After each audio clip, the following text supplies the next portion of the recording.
Ang kainan dito sa Dagupan City. Lasapin sa report ni CJ Turida.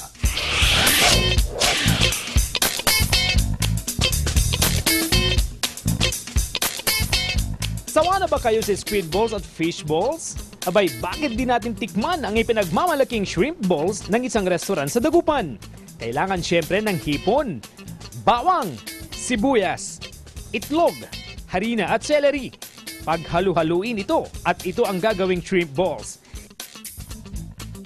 Ilatag ang mga kinorteng bola sa bihon na magsisilbing kamay ng hipon.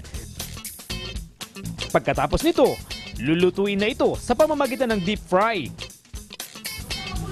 Ganon karami yung oil na gagamitin para ma-deep fry siya. Madaling maluto. Lutuin ito ng 15 minutes at kung mamula-mula na at pag umangat na, ibig sabihin, pwede nang lantakan ang shrimp ball. Sa lutong nito, talaga namang katakam-takam ang shrimp balls. Masarap.